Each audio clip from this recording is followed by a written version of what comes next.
Divya from mastermind classes. आज मैं आपको पढ़ाने वाली हूँ क्लास 6 की एसएसटी, जिसमें आज का हमारा टॉपिक है इंडिया दैट इज भारत, जो हमारे चैप्टर नंबर 5 है। देखते हैं इसमें क्या है। Introduction. The Indian subcontinent changing identity, मतलब कि हमारा जो इंडिया का सबकॉन्टिनेंट है वो चेंजेस करता रहता है अपनी आइडेंटिटी को। Today's India is a modern nation with defined borders and population. आज के टाइम में इंडिया एक डिफाइंड नेशन है जिसने अपनी बॉर्डर्स और पॉपुलेशन डिफाइन करके रखी है, मतलब इसमें बॉर्डर्स है। However, 500, 2000 और even 5000 years ago, मतलब कि कब से है? 2002 साल पहले, 2000 5000 साल पहले से है। It was very different, मतलब कि 5000 2000 साल पहले बहुत डिफरेंट था, बहुत अलग था। This region often called the India subcontinent, इसलिए इन रीजन को क्या कहा जाता है? इंडियन सबकॉन्टिनेंट कहा जाता है। Has had many names and the shifting boundaries, मतलब कि इसकी इंडियन ओशियंस की बहुत सारी नेम रख चुके, बहुत सारे नाम रख चुके इनके, और अपनी बाउंड्रीज को इधर-उधर शिफ्ट कर चुका है। We can learn about India's past from various sources. हम अपने इंडिया के पास्ट को बहुत सारे सोर्सेस के थ्रू पता कर सकते हैं। Consider the physical map of the Indian subcontinent, मतलब कि हम एक फिजिकल मैप कंसीडर करते हैं और फिर उसमें जो बाकी जगह है उनसे पता करते हैं कि कैसे कहाँ पर क्या है। At the start of the chapter, मतलब कि and its natural boundary, मतलब कि जो हमने चैप्टर स्टार्ट किया था तो उससे पहले आपको एक मैप दिखाई दिया था, वो क्या था? फिजिकल मैप था, जिसमें हमें बताता है कि बाउंड्रीज कहाँ है, किस साइड है, किधर शिफ्ट हुई है, कितनी दूर जगह फैली हुई है ना। एंड नेचुरल बाउंड्री, और जो नेचुरल बाउंड्रीज है वो बताता है।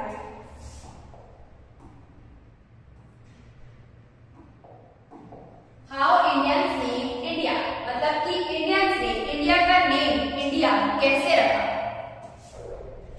थ्रूआउट हिस्ट्री, पूरी हिस्ट्री में India has been called by many names, both its inhabitants and visitors, मतलब कि पूरी हिस्ट्री में पुराने टाइम में बहुत सारे लोगों ने इंडिया के बहुत सारे नाम रखे हुए थे। किस किस ने? इनहैबिटेंट्स और विजिटर्स, जो विजिटर्स आते हैं ना घूमने के लिए, इंडिया में घूमने आए उन लोगों ने, और बहुत सारे इनहैबिटेंट्स ने अलग अलग नाम रखे थे इंडिया के। These names come from ancient texts, travelers accounts and inscriptions, मतलब ये नाम कहाँ से आए थे? एंशिएंट टेक्स्ट के थ्रू आए थे, ट्रैवलर अकाउंट्स के थ्रू आए थे, और इंस्क्रिप्शंस के थ्रू आए थे। सबसे पहला था द ऋग्वेद, मतलब कि मोस्ट एंशिएंट टेक्स्ट, बहुत एंशिएंट टेक्स्ट है। क्या है? Rigveda. It is several thousand year old, मतलब कि जो ऋग्वेद नाम रखा था पहले इंडिया के, वो बहुत साल पुराना नाम है, बहुत पहले रखा हुआ था। It named the northwest region Sapta Sindhava, meaning land of the seven rivers, मतलब कि इसने क्या किया था? नॉर्दर्न साइड वाला रीजन था, उसको क्या नाम दिया था? सप्ता सिंधवा, मतलब कि सप्ता सिंधवा, जिसका मतलब क्या होता है? मीनिंग है जिसका land of the seven rivers, मतलब कि जो हमारा लैंड है पूरा 7 रिवर्स का लैंड है, इसीलिए इसको नाम सबसे पहले क्या दिया था? सप्ता सिंधवा। ठीक है।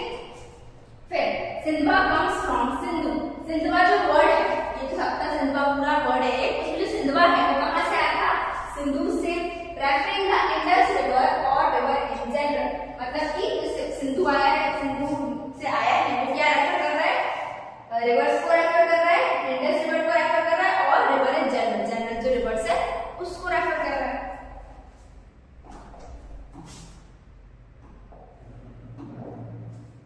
फिर रखा था द महाभारत, इसका नाम इंडिया का नाम, पहले क्या रखा? ऋग्वेद, अब क्या रखा? महाभारत। अब this is one of the India's most famous text, मतलब ये इंडिया के मोस्ट फेमस टेक्स्ट से आया है। इट लिस्ट्स मैनी रीजन, इसने मैनी बहुत सारे रीजन्स को लिस्ट किया है, इंक्लूडिंग कश्मीरा, टुडेज कश्मीर, जिसमें क्या इंक्लूड होता है? कश्मीरा इंक्लूड होता है, जिसमें आज क्या है उसे क्या बोलते हैं? कश्मीर बोलते हैं। कुरुक्षेत्र, पार्ट्स ऑफ हरियाणा, कुरुक्षेत्र था जो काय का पार्ट था? हरियाणा का पार्ट था। बंगा, पार्ट ऑफ बंगाल, बंगा था जो काय का पार्ट था? बंगाल का पार्ट था। प्रयाग ज्योतिषा जो काय का पार्ट है? आसाम का। और कच्छा, कुछ and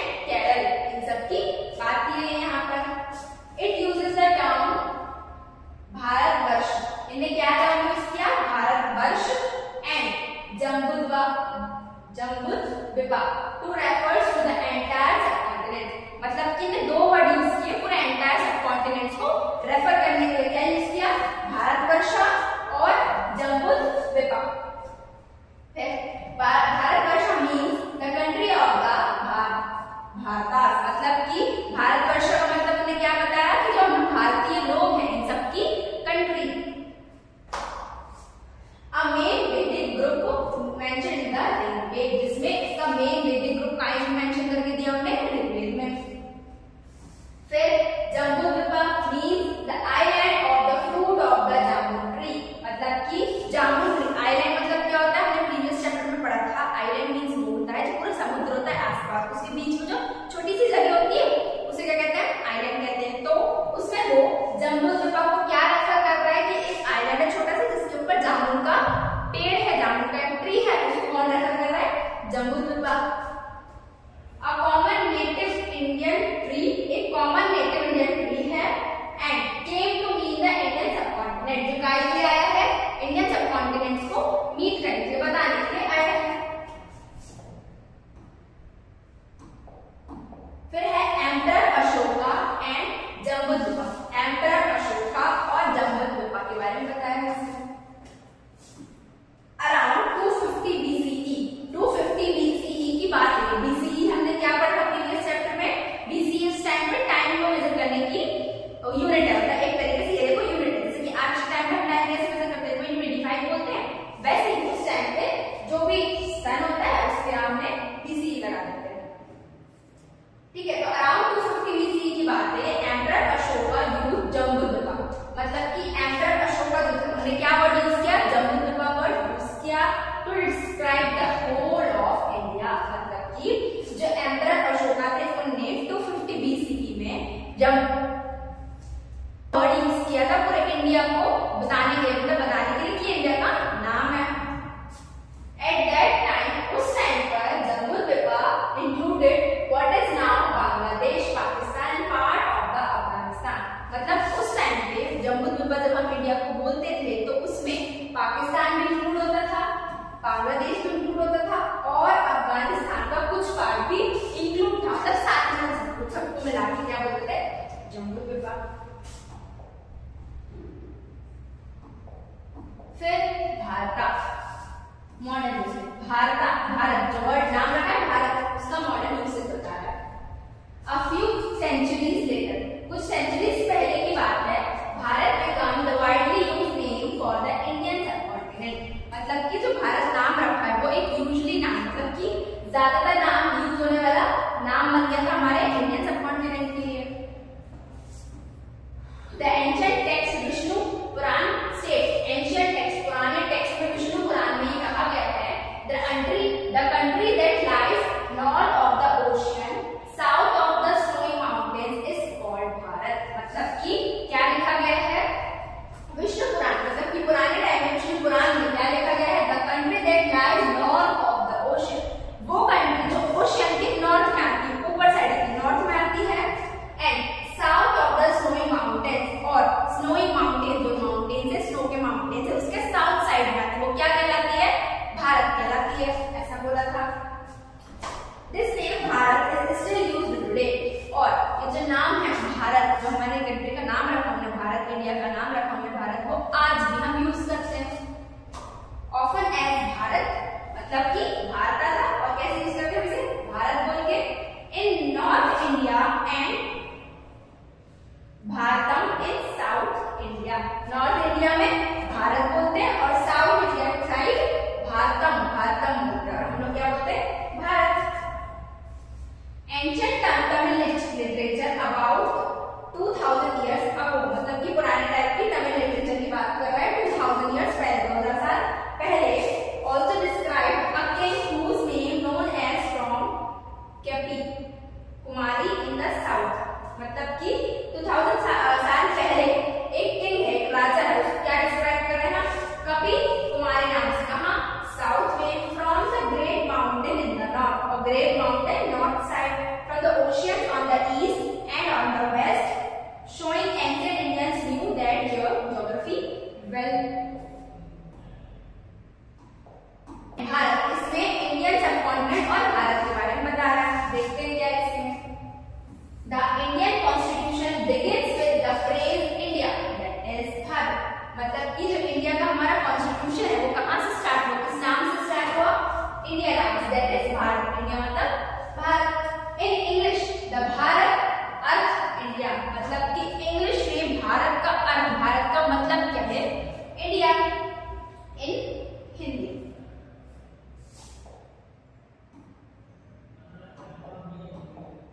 how foreigners name India.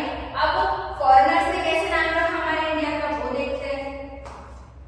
Persians, ancient inhabitants of Iran. The first foreigner to mention India was the Persian in the 6th century BCE।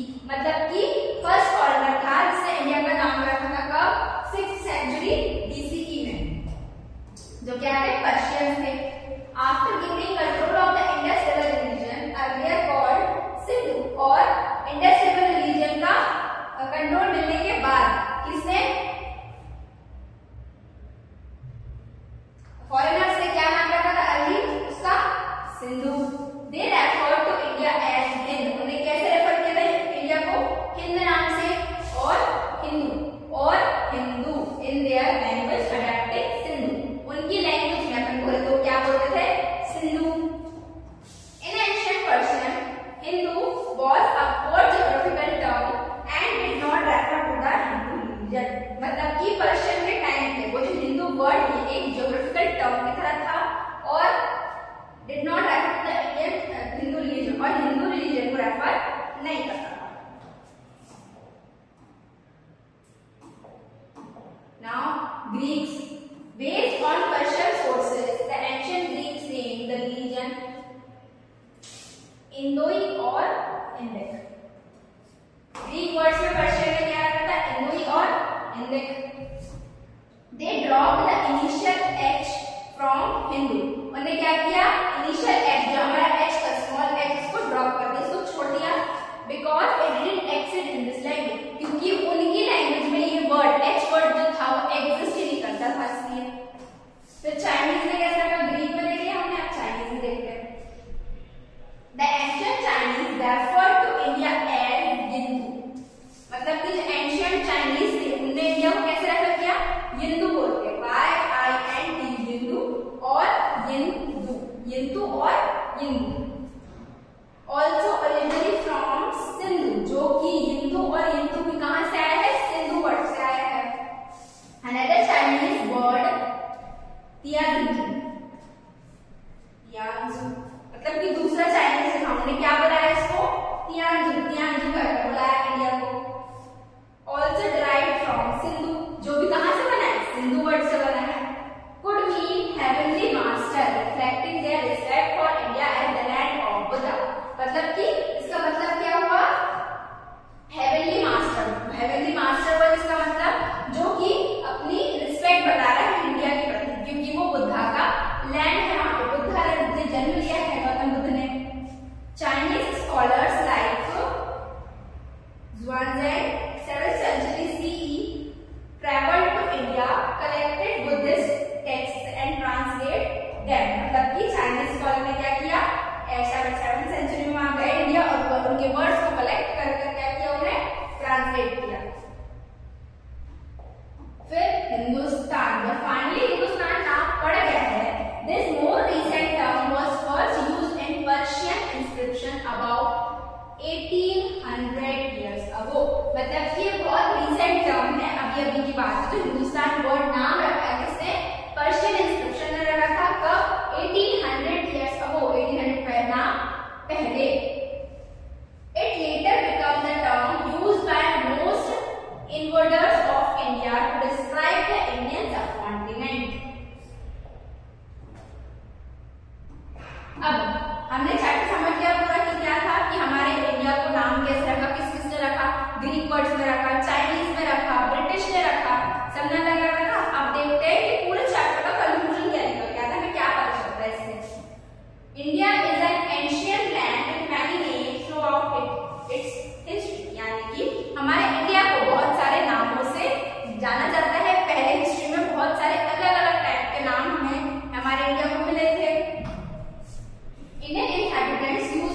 Indian inhabitants में कितने तरीके से यूज किए नेम को? जम्बूद्वीपाय बोला है, भारत बोला है, भारताब बोला है, becoming whispered in Indian language, foreign visitors and invaders mostly adopted names derived from the Sindhu. मतलब कि जो फॉरेन विजिटर्स थे और जो इन्वेडर्स थे उनने मोस्टली काय से नाम रखा है? सिंधु। जो सिंधु वर्ड है उसे रेफर करके जो वर्ड्स बनते हैं उस नाम से इंडिया को बुलाया है, जैसे कि और इंडस रिवर, सिंधु नाम से और इंडस रिवर के नाम से, लीडिंग टू नेम्स लाइक, कैसे कैसे नेम रखे थे? Hindu, Indoi and eventually India. मतलब कि अब फाइनली हमारे इंडिया का नाम क्या हो गया है? इंडिया।